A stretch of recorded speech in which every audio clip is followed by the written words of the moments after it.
People can start to come in.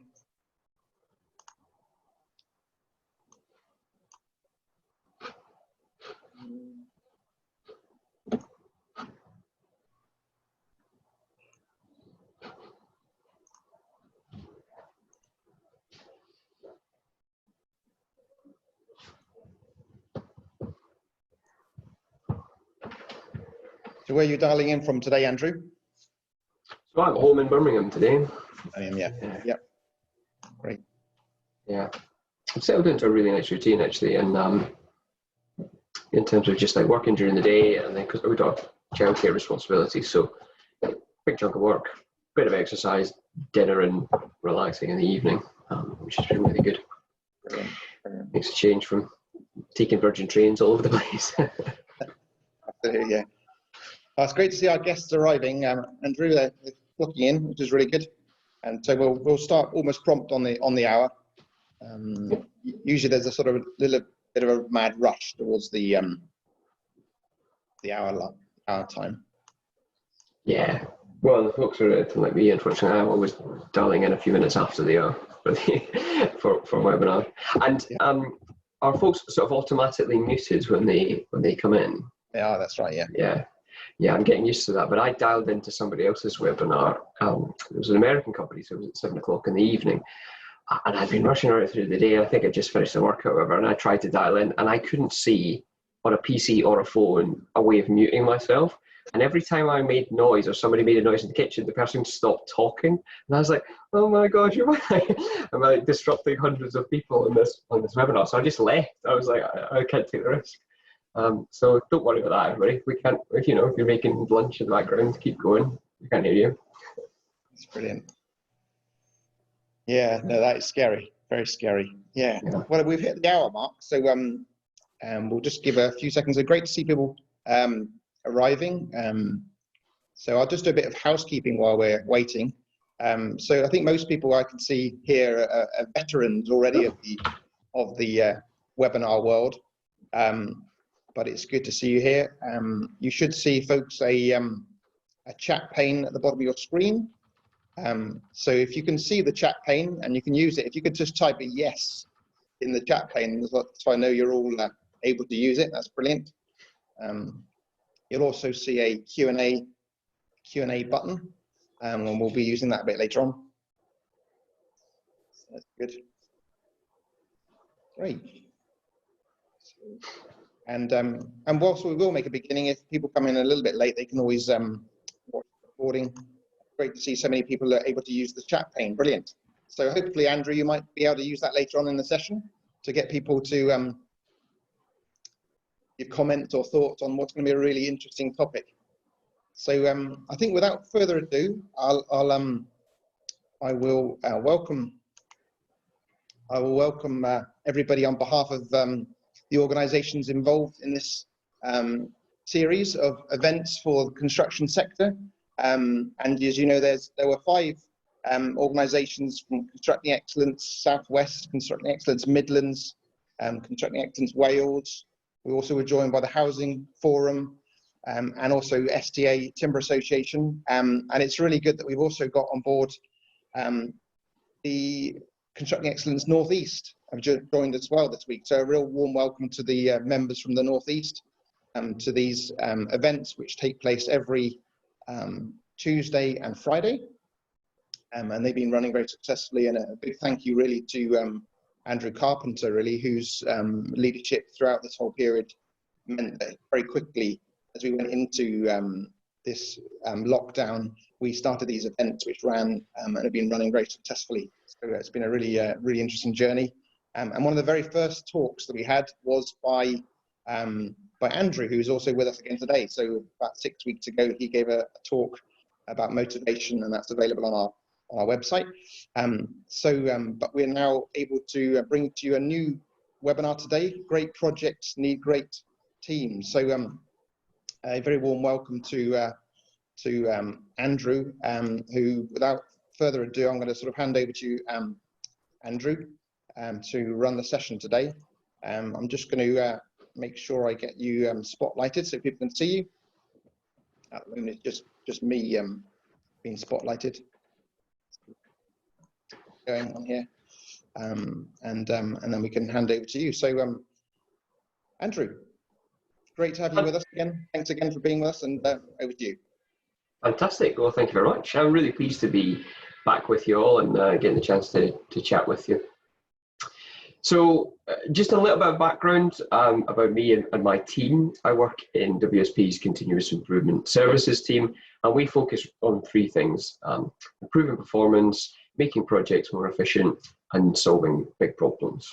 So the performance stuff, basically what we're doing there is we're applying principles from sports psychology, organizational psychology, continuous improvement, and executive coaching to help both teams and individuals improve the level of performance.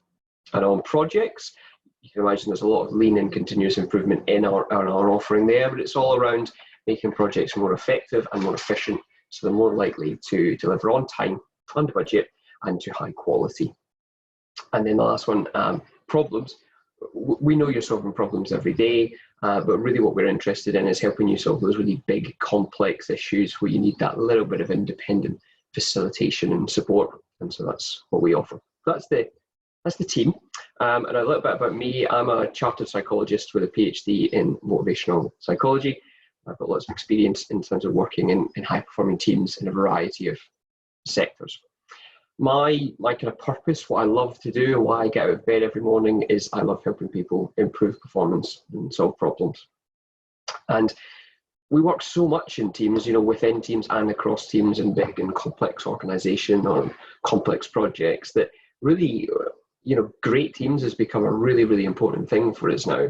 And it's something that we often don't pay terribly much attention to, but are really beneficial for performance. And that's a really kind of complex field.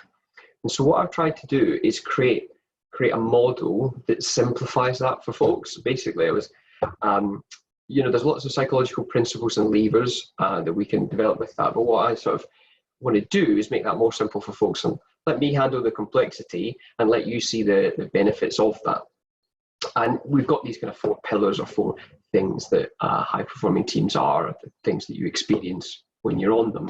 But I'd be really interested if folks could share in the chat, what are the things that you think make up a high-performing team? How would you describe it, or what are the key principles for you? So maybe just something to share your thoughts on as we go through, and I'll share. I'll kind of explain this. Well, clear destination and journey. That's so somebody's raised their hand. So do we want to take questions as we go on, or do we want to take questions at the end? Thanks, Andrew. Yeah, we can either do either. I'll check out with the person who's raised their hand, and that's a great way of interacting, folks. If you want to ask a question, perhaps best in the first instance to use the Q&A button. And if you'd like to speak to Andrew, we'll have a time for questioning. We'll perhaps pick that up a little bit later, if that's okay, Andrew. Yeah, that's fine. Okay, it's just for the technology wise, I guess that just makes it easier. Okay, well, we'll take questions at the end, so you can use the Q&A as well. You can feel free to throw your ideas in the chat. So yes, I've developed this through lots of experience working with high-performing teams across a number of sectors, from sport, third sector, private sector. And these are the things that we experience when we're working in high-performing teams. So the clear destination journey. If you want people to buy in and be really motivated, it's really important to articulate a clear vision of the future and a clear purpose for what you're doing at the moment. And then also to provide the leadership around that so people believe and will follow you as you progress along that journey. In terms of the second pillar, feeling like a team, we kind of all know what it feels like to be part of a great team. And the interesting, or the kind of science behind that is, well, what are the psychological concepts that sit behind that? And we're going to talk about a couple of them today just to give you a flavour for that. But there is a way of increasing the amount that people feel that with some quite practical and simple actions and tools. Now, great teams are creative and they deliver great results. And I'm interested in the culture that allows that to happen. So how do we make sure that we have a really creative culture that embraces experimenting, learning, maybe even failure at times, especially learning from failure. But actually is dependable and delivers to high quality, as I'm sure is incredibly important in every one of your jobs. And then the last pillar is the really kind of funky stuff where we take principles from elite level performance and we use that to sustain a consistent level of excellence that in fact doesn't just maintain a level of performance but continues to improve and get better and better. Because once you've done all that work building the team, you need to keep and maintain that momentum in order to stay ahead of your competition. So that's the kind of the model. I'm just going to touch upon some of the things that sit beneath that to just kind of bring it to life. I'm talking a lot about clarity at the moment because I think clarity is so important, especially at this uncertain time. How can somebody do a good job if they don't know what doing a good job looks like? And for some of us, that's quite clear. And if you're a master at your craft and you know exactly what a good job is and how to do it, for other people who work in complex organizations or they're newer maybe, they don't know what that looks like. So we have to help them along by providing real clarity of purpose, which is the kind of 3 circles there. And there's a great talk by Simon Sinek. If you just Google Simon Sinek, start with why, get a 5-minute video, and he articulates that beautifully, which is too often when we're talking to people, we talk about what we do and then how we do it, and we ignore why we do it. And he said we should flip that. We should talk about why, because that motivates and engages people. We also need clarity of goals. There's loads of research in the kind of psychological space about how when you do it right, goal setting can be really positive, both for the individual and for the organization in terms of delivering great performance. Don't get me wrong, it can be detrimental as well, and there's whole problems with KPIs, but when you get it right, goal setting is a really powerful tool. And then the last image at the bottom right there is clarity of roles and responsibilities. So, you know, how often do you get mix-ups between who's doing what, or you've dropped the ball on something because it wasn't clear where something was sitting or what the scope was? And actually, do we have all the people that we need to get us towards the goal that we're aiming to? So, right. So in terms of feeling like a team, communication is a really important part of that. And again, in the chat, if you want to share your ideas around good communication, but I'm sure everybody on the call would love to hear those. But I think too much we talk about, well, how do you deliver messages, you know, verbally or through visual? You know, how much are we listening? I think that's a really, really critical point. And, you know, I'm sure you're going through a stage of, you know, altering workplaces or altering your way of working as we transition, and that will continue as everything to do with COVID continues to evolve. So I guess my question to you is, have you been talking to the people that you're doing that for about what they want? You know, it's classic, you know, customer first thinking. Why spend money on something that somebody doesn't want? You know, you never build an extra room, or you never put in an extra bathroom. You never do extra for a client if they hadn't or asked for that, if there wasn't a good reason for it. So are we doing more than we need to with our workplaces and with our staff? And this is all about, can we balance, you know, what the government is telling us we need to do, or the organisation is telling us we need to do, with what people actually want, and can we meet in the middle? Because that's really going to help people to behave in the way that we want them to. And I think that's going to be so important in terms of adherence to all of these rules and changing the rules as they continue to evolve. You know, really involving people and saying, well, what do you need to excel in that environment? Another one to make you sort of feel like a team is relationships. Now, this wasn't some random excuse to show a picture of guys in swimming trunks. This is actually members of the England football team, and this is from a Guardian article about the last European Championships, because basically they asked the sports psychologists that worked with that team, who were very successful by English football standards, what is the most important element of a high-performing team? And she said relationships is the most important thing. And this example is the assistant coach that you can see in the back. Basically, they wanted to help the team get to know each other a bit better, and they also wanted them to do the recovery in the pool. And they didn't like doing the recovery. It wasn't something they just wanted to just like leave and go home, basically. But they knew they would perform better on the next day if they did the recovery in the pool. So the assistant coach said, well, let's make it fun. Let's make it a really great experience and something they actually want to do. And that's why they've got the unicorns, and it's a little bit silly. So they get the recovery, get the physical benefit, but also they get to know each other and have a bit of a laugh as well. You know, and a lot of examples of people doing that around the place, you know, people putting on quizzes to try and get a bit of fun injected to things. So that's one way of building relationships. The other element is around the quality and quantity of communication. So by that, we mean, when we're talking about quality, we're talking about having a conversation about things that the other person cares about, or ideally that you both care about, and then doing that frequently. If you do those two things, you are likely to build up a strong relationship with that person. And actually, if you think about the relationships that you've got in your life, you probably talk to people fairly frequently and about things that you care about. Now, there are obviously exceptions to that, but for most of our relationships and our working relationships, that's a good thing to bear in mind. Especially important as we think about, you know, as teams come together. You know, you may be doing project teams who don't know each other. That's a good foundation to just keep in the back of your mind and help to build those relationships, which are really, really important for project performance. Okay, so another thing that's really important for project performance was investigated by Google in something called this Project Aristotle. And basically they did a really big piece of research, and they were asking, well, what makes a really good team? And they found out, you know, and remember that Google, they're paying stupid amounts of money to programmers who can do really great work, and they've got some really high performers, and they were kind of thinking, is it worth it? And what the research found was, it's not about who's on the team. It's not about having a really talented person or as many really talented people as you can. It's about how they work together. And of that, how they work together, it was psychological safety that was the most important factor. So really, really big in terms of team performance, and more important than really the people that they had.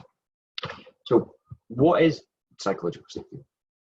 If you look in the middle of the screen, it's the bit where you feel that you will not be embarrassed or punished if you volunteer an idea or speak up. And this is particularly important when you have problems to solve, or where you need creative ideas, or just that you need people to be able to speak up and maybe even stop work on site, for example. Do they feel like they're not going to be embarrassed or punished for doing that? So the grey box on the left there is a little bit, well, how do you create that? So role clarity we've discussed, that's going to be good for performance. It's also going to be good for creating psychological safety. Having peers that support you when you speak up and is another way where you can create a culture where people will be able to do that. Interdependence is all about having work that impacts on somebody else and working together on tasks. And then learning orientation is the idea that you are learning from the things that are going wrong, and you're trying to experiment and try new things. So it's not embracing failure by any stretch of the imagination. It's just when it happens, instead of blame, it's saying, okay, well, why did that happen? Let's learn from that experience and let's avoid that in the future, and let's get better, rather than something happens, it doesn't go well, you just leave it, you don't talk about it, or even worse, you blame people for it. And then also, another way to create psychological safety is having good relationships with leaders. So all that goes in, and then hopefully you get this sense for everybody how they feel. And what happens then is that people are more likely to share information, and how much of your jobs would be so much easier if people were freely sharing information at the right time. People are happier, more engaged in their work, which in itself will be good for performance.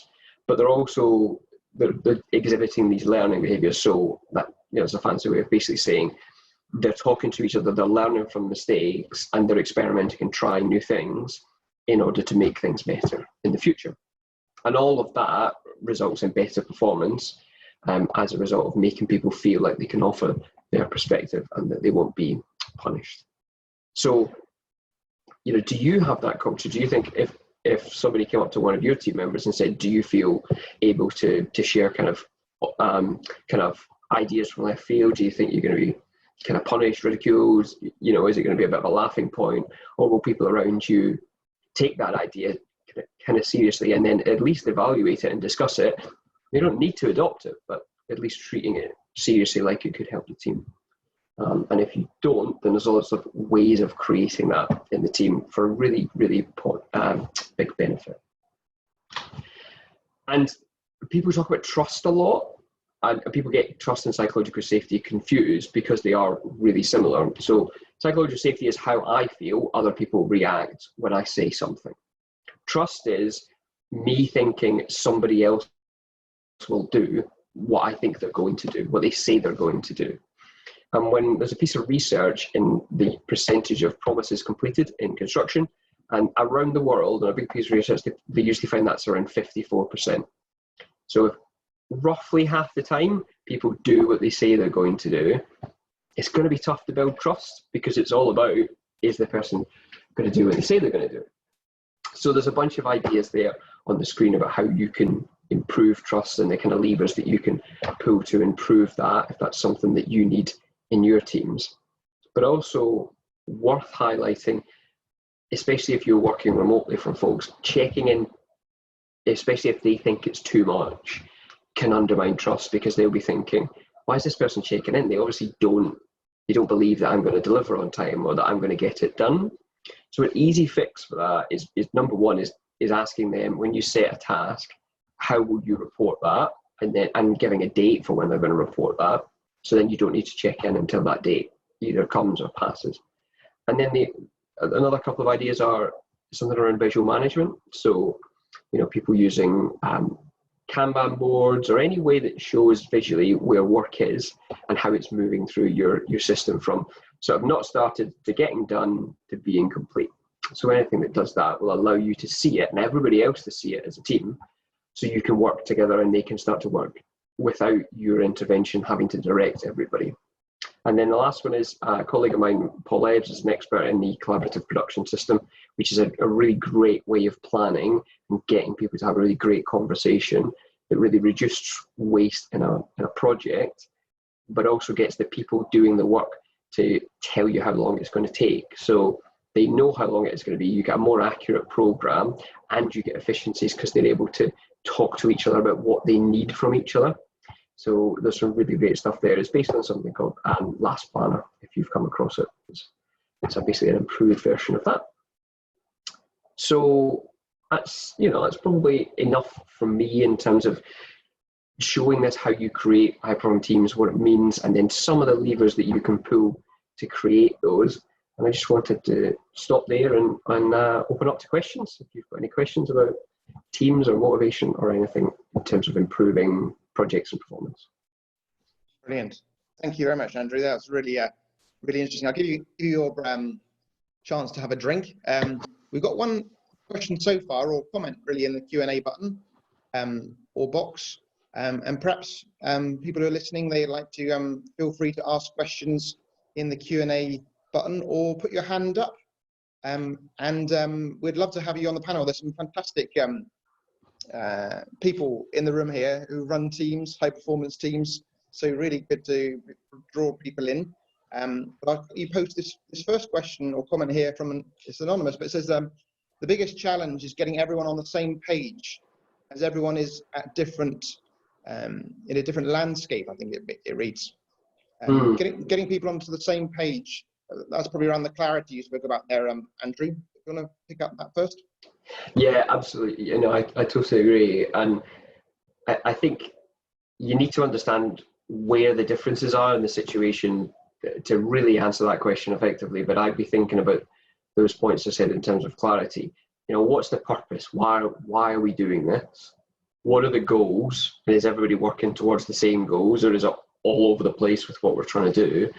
And do we know what we're trying to create? Now, if you're trying to build something and it's already clear and there's great design and everybody's aligned, then you do have a vision for the future.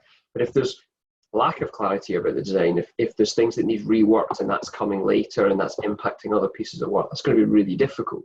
So what can you do in your planning to get people together to really get agreement on purpose, goals, and what the future will look like, in terms of, and really setting those things up before you start on a project, or if you've done it now and you need to just pause and reset, can be really, really useful. And, you know, I can help facilitate those discussions or give you coaching points to go into those discussions. If it's something that you've not done before or you just want a bit of support on. So happy to chat to people about that.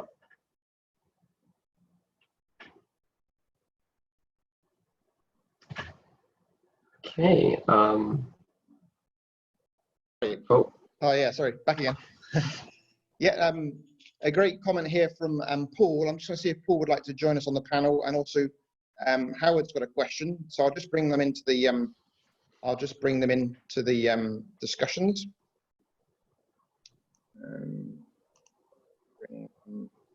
Bring those in. Won't take me a few seconds. Paul, just seeing if I can do that. Just takes a little while just to find where. Oh, here we go. So I'll just promote Howard to the panel. And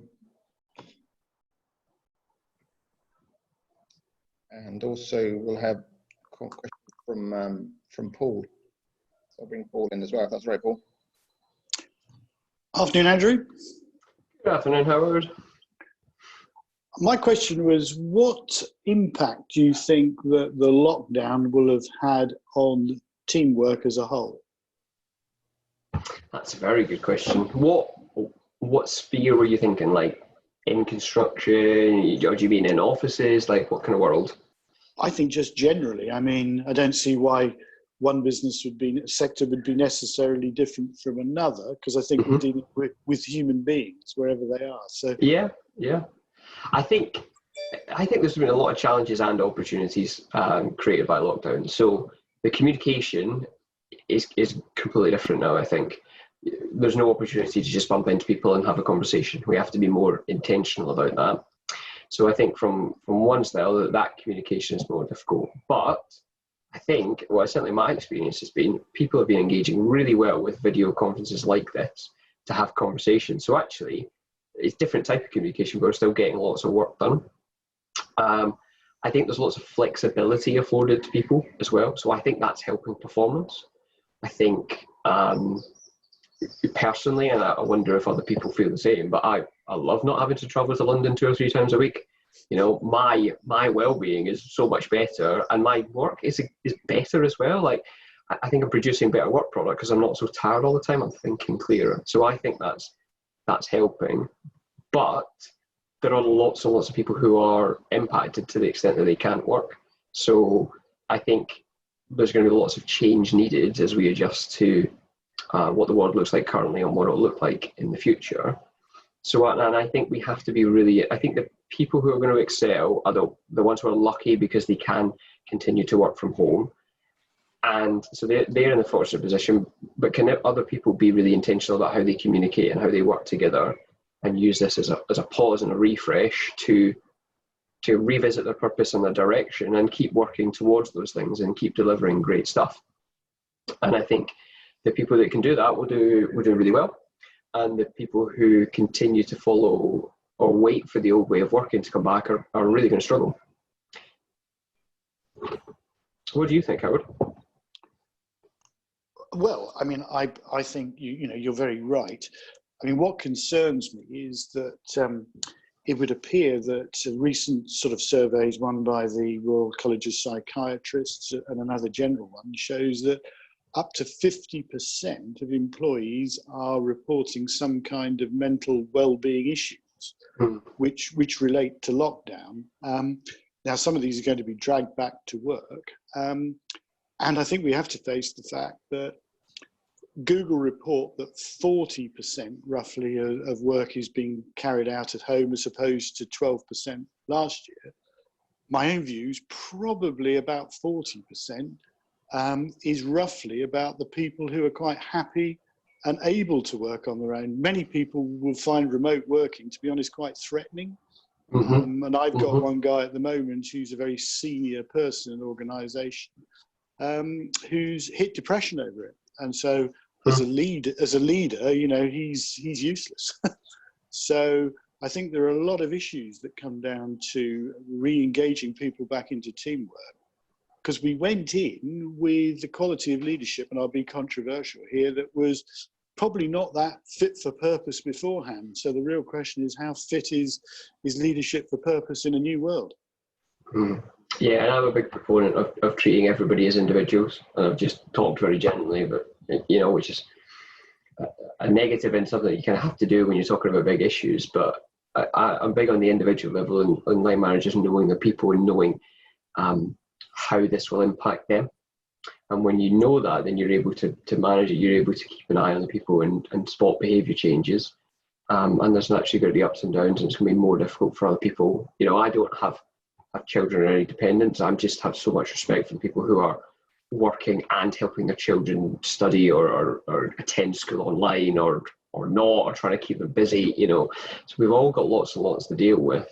And there are some opportunities, but we just need to keep looking out for people and keep having that conversation about what we can do to make life better and perform better. It's going to take leaders who spend the time really understanding individuals. And I think the new world is people are going to be measured on performance, whereas the old world was organisations measured things on attendance. Now there's going to have to be, a really different approach to how people work with teams. So, good times ahead, I think. But yeah. Paul has a question, so I'll go off and let Paul come in. Great, thanks, Howard, and yeah, Paul. I'll remove Howard. And there's some great questions coming in from the rest of the audience, Andrew. So I'll bring people in gradually onto the panel. If those who've asked questions would like to put their hand up, if they're happy to come onto the panel, they just put the little hand up button, then I'll bring you in as soon as I can. If not, I'll just ask the questions that you've really kindly posted onto the pane. So Paul, over to you. Oh, hi, Andrew. Yes, I've got a question. I guess it's around those moments where you've started your projects off and you feel like you've set clear destination and journey. You're working with the other partners, your peer in the other organisation. You feel like you're creating a team, but you find that you're not. And I guess the question is how do you start things off on the right foot? What have I missed, and what can I do better?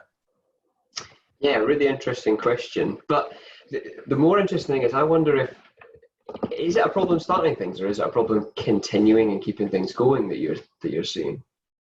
I don't know. So you have multiple experiences in life. So I'll do a very quick example. This morning I was on a conference meeting with somebody in Australia, somebody in America, and somebody and myself and the team in the UK. We only ever met virtually, and the team feels and continues to progress a project really, really well. So that and I don't feel as if I've started that one off any differently to another project, which is UK based, face-to-face meetings.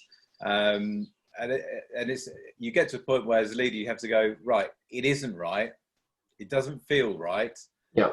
I've got to now do something. So there's one is an intervention halfway through where you have to kind of reset stuff. And the other one is, could I have done something, or is there some best practice which I missed out on at the beginning? Okay.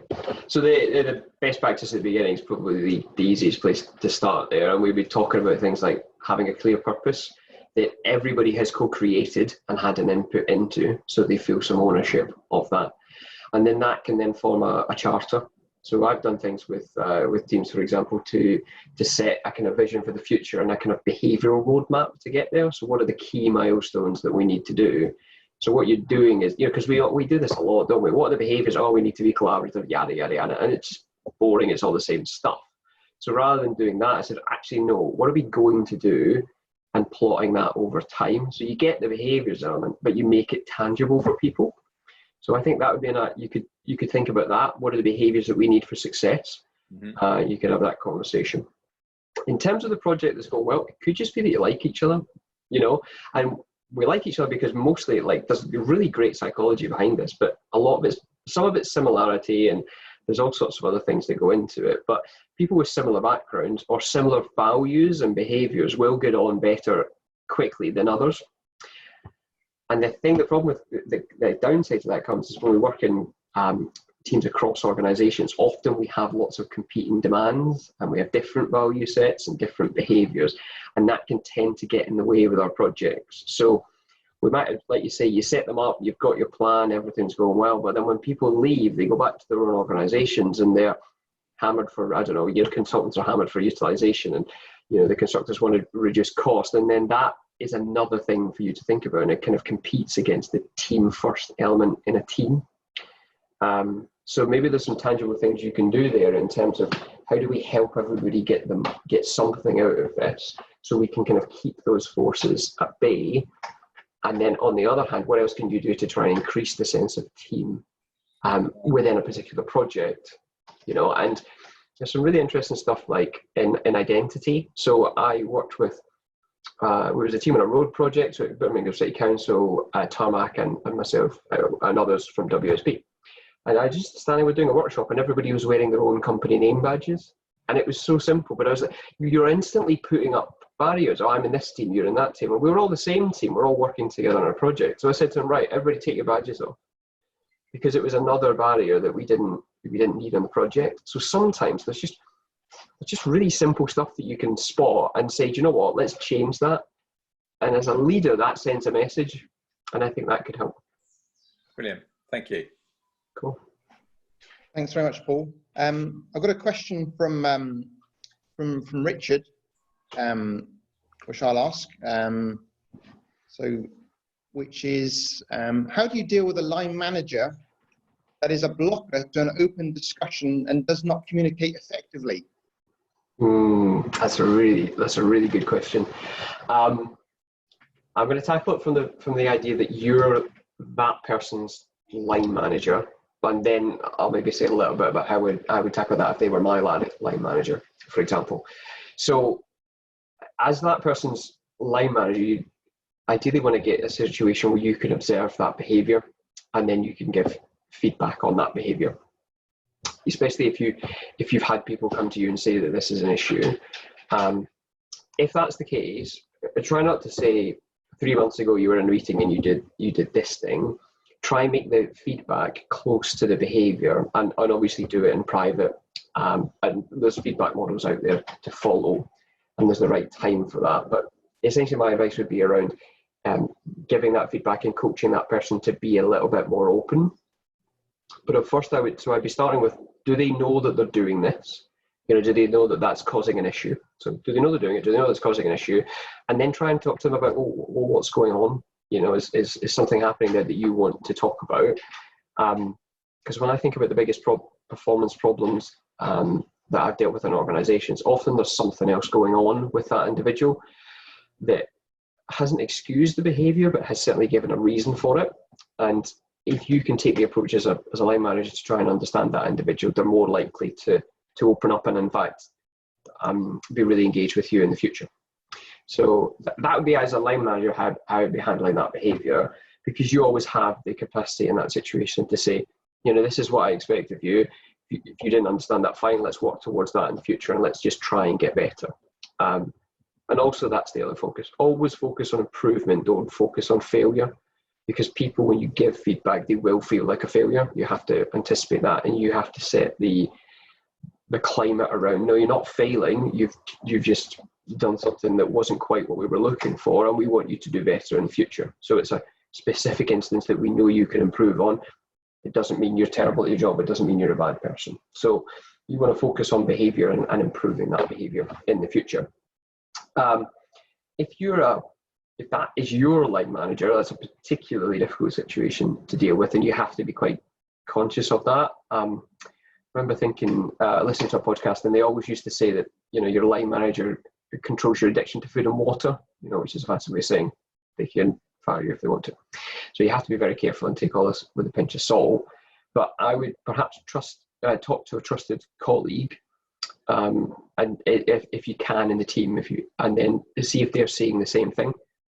And if they're interpreting the same thing in the same way, then are you able to raise that with your line manager, or will it fall on deaf ears? And if it's not, could you, does that person have a peer that you could speak to so they could have a kind of quiet word with them? So difficult situation to deal with, but I would be testing your thinking to see, are other people seeing the same thing? And then be trying to have a really relaxed conversation with somebody about it. again, do they know that they're doing it? Do they know it's having an impact on you? And then if all of that doesn't work or isn't possible, then I'd be thinking about, well, could you talk to somebody? Could you talk to somebody about that who maybe be able to help you or to guide you in your organisation?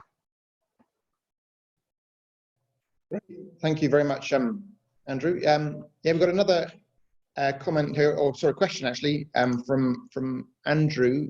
Good enough. Probably picking up a little bit on that picture you showed of the football team there. How much does enjoyment and fun transfer into creating great teams? Yeah, I mean, I can't put an exact figure on it, but I think it's important, and I think I don't think we talk enough about fun and enjoyment at work, because there is a very serious element to it, and we want to deliver. But I think if you're able to create a situation where people can enjoy themselves, it's great. What would be the biggest driver would be for them to get satisfaction and make sure that their reward is their job is rewarding just by doing it. And so we want to tap into intrinsic motivation. So that's them feeling like they're achieving some mastery. So are they progressing towards kind of lofty goals and really improving themselves?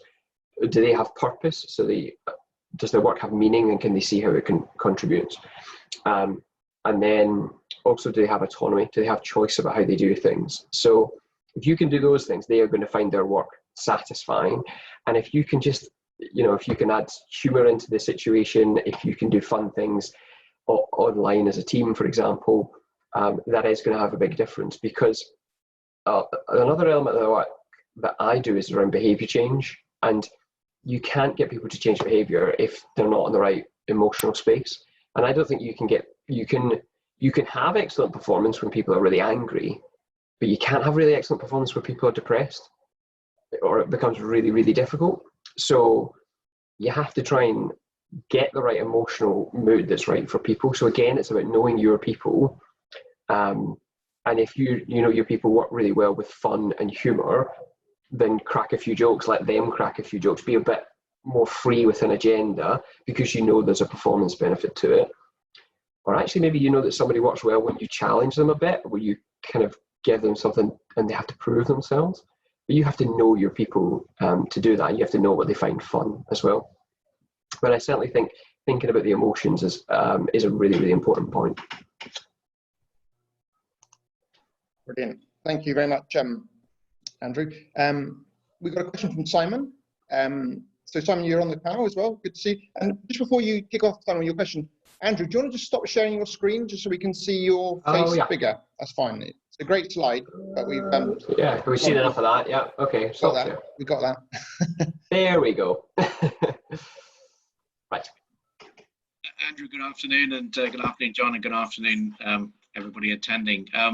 Andrew, we know from the writing of someone like Matthew Syed that you get the best thinking within a team when the background is as diverse as possible.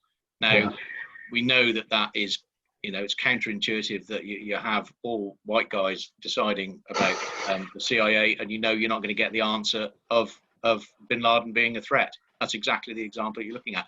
How would you think about getting a diverse team? And I don't mean race, I don't mean colour, I don't mean sex. The best minds, and from which source to put the team together? Yeah, exactly. And I love that you've caveated that by saying it's not just about the traditional things that we think about. Absolutely. Diversity. They are important. I'm not arguing against that. Loads of research to say diversity is important. But if your team is filled with, not to be offensive, but if it's filled with a bunch of white guys, you can't help that. My CI team is filled with men. We haven't got a woman in the team, and that is a negative. So what can we do? Well, we can look for people with diverse thoughts. So my best friend has a very similar background to me. We're very similar people. We get on very well for that reason, but we think completely differently. He's a kind of creative, out there thinker. I'm uber logical, no emotions, all of that kind of stuff. So you can take those two approaches, and when we chat business, we come up with some really good stuff. So who are the people in your team who think differently, who approach things from a different angle, and how can you bring those people into having a conversation? So that's going to happen naturally. You're going to have diversity of thought, and just even saying, we need this. We need different perspectives. We're going to devote some time. We're going to have an hour's brainstorming or whatever it is. We'll help bring that to the fore. The other thing that you could do is you could do a real specific exercise like De Bono's 6 hats. If you have a real problem that you need creative solutions for, you can employ that or other creative thinking tools. If you don't have that diversity of thought, you can kind of almost create it. So, you know, why don't we think about this from this perspective, and why don't we force ourselves to be critical? We're not very critical, we're far too positive around here. So I'd be looking at things like that. So encouraging the people to speak out.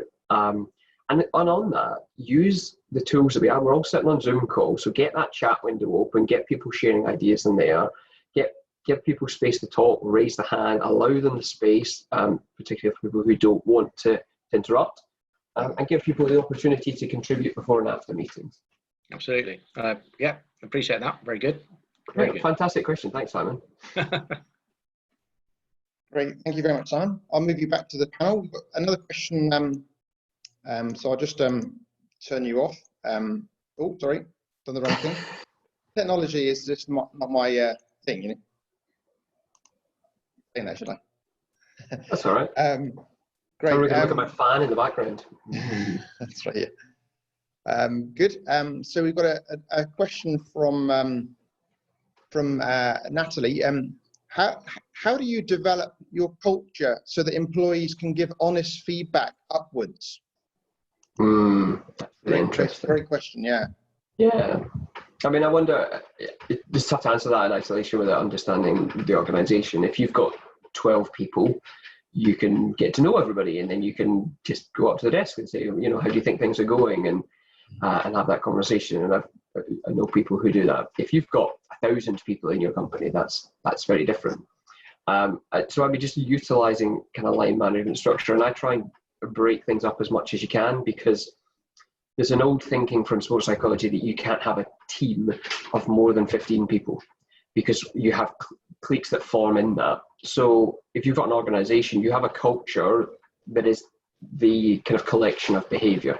But actually, if you break it up into team levels, you can create kind of micro cultures, and you can influence those micro cultures easier than you can at the whole group level. So how difficult would it be to put together a monthly survey to ask people one question on how they feel, what's going well, what could be improved? But critically, if you do that, having people act on that feedback will be the difference between you getting real good information in the future and it just stopping coming to you. So you could ask for that. You can ask that monthly feedback. You could have role modeling leadership from your leaders. So not only acting on feedback that they've received, but showing good behaviors around learning from opportunities and having more discussions around that. You could publicize the fact that you have acted on certain types of feedback and that you're looking for more of it. You could run some kind of ideas posting scheme. You know, back in the day we used to have idea boxes. We can do that digitally very easily. You can do surveys cross country company. But the key thing is going to be how do you have a mechanism to then put that into place? Do you have the time to deal with that and to make positive strides with it? I guess the other one would be for leaders to open themselves up to a Q&A.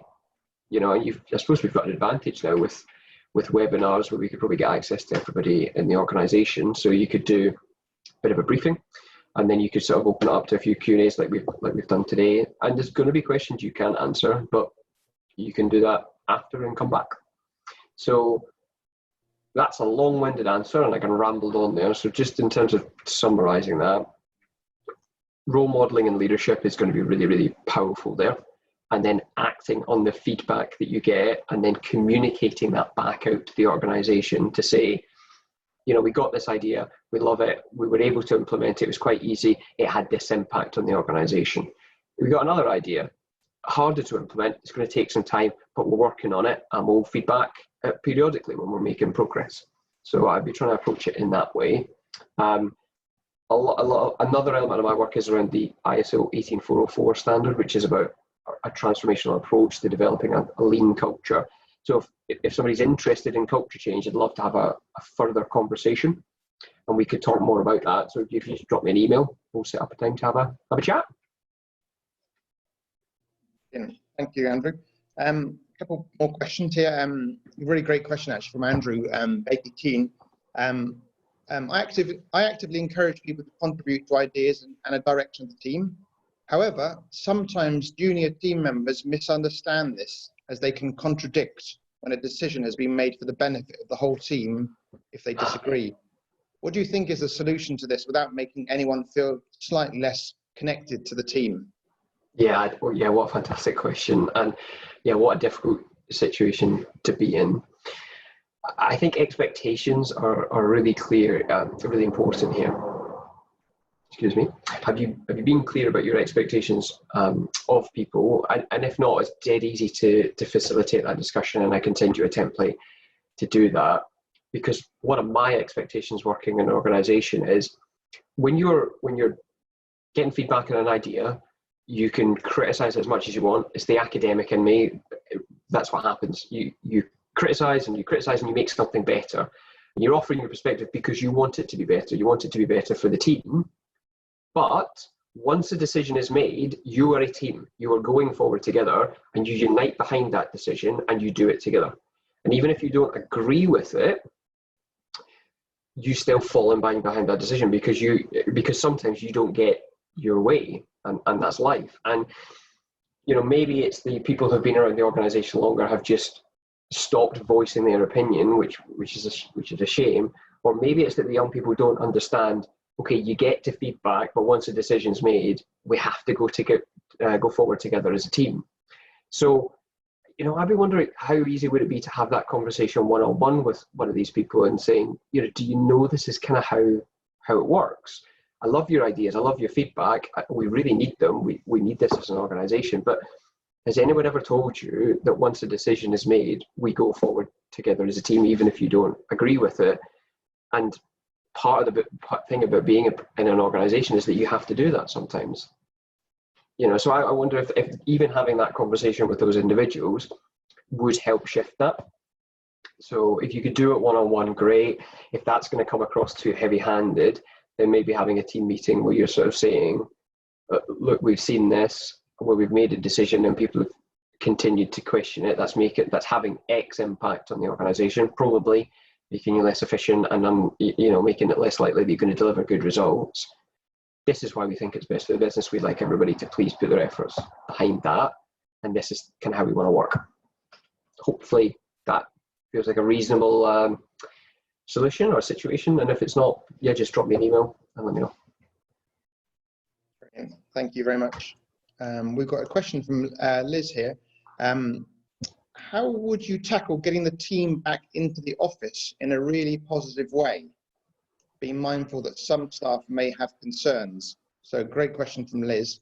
What's on that? Yeah, how would I tackle that? My mind's immediately raced to the things that I wouldn't do because I love working at home and I'm rallying against it. So it's not the question that you're asking. Let's take a basic principle and think, in a way we can treat your team members as your customer. They're certainly an important stakeholder. So what do they want? This has changed the way that we work, and it's maybe changed the way they think. Can you have a conversation, maybe do a survey? Menti is a great tool. We use it a lot for gathering perspectives. You could use email. You could have an open discussion, on whatever. What do you want when you come back into the office? How much time do you want to spend when you come back in the office? What do we want to achieve as a team? And how does face-to-face co-location facilitate that? And articulating the why. You want people back in the office. Why is that? Is it something to do with making sure people feel more connected to the purpose of the organization and doing better work? So I would be having that conversation with them as soon as possible in order to look forward and gauging the response for how many people want to come back and when they want to do that. But also, what is the actual practical, real operational stuff when we get back into the office? So I've heard some things about how some offices are going to be run. You're not going to be allowed to to use the coffee facilities, and the kitchens are going to be closed. No, thank you. I've got great coffee downstairs, and I've got all my food in my fridge. Why would I come into the office? So some of the, Maslow and his hierarchy needs, we call it hygiene factors. Basically the idea that people need food, shelter and water to be safe enough to focus on doing something else. So, you could argue that, Wi-Fi and coffee are kind of right at the bottom level of that hierarchy. So if people don't have that, how are they going to focus on doing good work, and how are they going to want to come into work? Because I think there's going to be a massive part of them that does. So what are the things that's going to stop them? What do they want from the situation? And what do you want from the situation? What are those expectations? So probably be having a meeting around those top 3 things, and then having a really open discussion ideally without any decisions being made about how you're going to do it. You could set the expectation that at some point we expect you to come back and work from the office, but how much you do that might be open to discussion. Thank you very much. So we've got just a few minutes left, really. Actually, there's 2 more. Any more questions? People do put them into the Q&A. We've got 2, almost like a question, but also a comment. So one of the comments is about the construction supply chains are incredibly diverse, but we don't procure in ways that draw on those different perspectives. So perhaps there's a comment there, and perhaps a thought for you, Andrew. And then there's also another anonymous one, which says about, what type of online activities would you suggest might work? And I think that probably draws a little bit on, pulls in a bit about some of that fun, creating fun, perhaps. If I got that right, great. If I've not, perhaps the person who wrote that could clarify that question. But a few last comments really on those there, Andrew, before we start to wrap up. Yeah, I think you're absolutely right about the supply chain and trying to draw on that experience and creativity and diversity would be really, really useful. So what are the forums that allow people to do that? Are they involved in something like Construction Excellence? Can you get them involved in that? Could you invite them to some brainstorming session around a problem that you're facing? If you're a big organization, could you invite them to that? I'd attend that as a consultant. Okay, let's work together, solve a problem. I'll pitch a bit of my services while I'm there. Sounds like a good business development opportunity. So, doing something creative around that where there's a win-win, there's a benefit to both, and opening up that ability to have that discussion and maybe growing that. You might start small and grow into something that could be really, really great. In terms of doing things that are fun, again, it depends what your team, find is quite fun. If you work with a bunch of ecologists, then maybe you could do something about a competition who could spot the most birds in the garden this week, or you could, share something that you like about ecology, your favorite animals. You could do something like that. Speaking of animals, you could have people share pictures of, furry family members, non-furry family members, something like that. Get them to share a bit about themselves outside of work if they're comfortable, or just share something about themselves. Quizzes is another good one. Simply, if we're at home, we're not restricted by travel. So if everybody in the team enjoys a drink, why not at the end of a week, at the end of a day, just have half an hour where you say, right, no work chat, let's just grab a drink and we'll have a conversation. You can build relationships that way. I mean, you could do that with alcoholic drinks at the end of the day. You could do that at the start of the day. You could do like a breakfast meet, and you can just have. We used to do that in an organisation I worked for. Especially if people have been working really hard, we would say to them, right, we're going to have an hour, we're going to buy you breakfast, and we would just go to the local supermarket and buy a bunch of stuff. I would say, but no work conversation. This is your time to just interact with folks and relax and get to know each other a bit better. You can't buy people breakfast unless you want to sort of, I don't know, send them a brownie or send them something from a local bakery. But you can give them that hour. You can say, I know you're busy, but we want you to take this time and just have a conversation with each other and just reflect on the good stuff that we've done, or do a fun activity. So a couple of ideas there. Maybe start with something like that and then ask somebody in the team, well, why don't you come up with an idea, do a bit of a challenge, lead us through something. You could do loads of stuff. You could have a 15-minute chat about a Netflix series or a Netflix show if you watch it or something like that. I don't know. No, that's thank you, Andrew. Yeah, some good fun activities, and that picks up exactly what they asked on that question.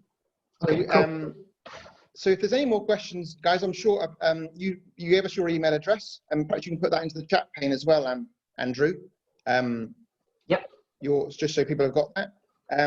You also mentioned about some templates and different tools. You mentioned Menti surveys, and you're a sort of guy who I think is a bit of a magpie in terms of capturing good ideas and tips, tools, techniques, templates, and so on. So if there's anything that you mentioned today in the call, if you could let me have those together, your slides, I'll put them onto the page that people registered for this event, so they can capture those afterwards together with Yeah, I'll your certainly talk. share that expectations template for discussions. I'll think about anything else I've got on file. Yep. Brilliant. And also so that's great. We've got another, so next week, obviously another full week of activities, Tuesday and Friday. So really looking forward to a session on Tuesday with Liz Cartwright, who's going to be doing one on why PR and marketing are crucial, particularly in relation to COVID and recovery, and why we need to focus on that. So a really good talk by Liz next week on Tuesday. So I've put the link in the chat pane. If anyone wants to register for that, they can click on that straight away. And also on Friday, we've got another one around the Birmingham climate emergency planning. So that'll be another really good talk. So I think that's all for now in terms of logistics. Thank you once again to all of our attendees for coming and for your contributions. Great questions and really well fielded by Andrew. Thanks again, Andrew, for your talk. And yeah, do you want any closing remarks before people leave in terms of what you think going into the coming, going into a weekend, going forward? You've got lots of, you spoke about motivation last time. Any last closing remarks before we disappear? Yeah, well, thank you all for coming. It's been great to chat to you, and just keep talking to people, keep getting to know those individuals that are around you, and just keep being kind. Brilliant. Thank you very much for that. So without further ado, folks, have a really good rest of the weekend. It looks like it's for most of us good weather, so enjoy the time, and thanks again for coming. Look forward to see you again on an event soon. But we'll stay around for a little bit longer, Andrew. And we can let our guests go back to their busy schedules, I'm sure. All right, awesome. Stop the recording.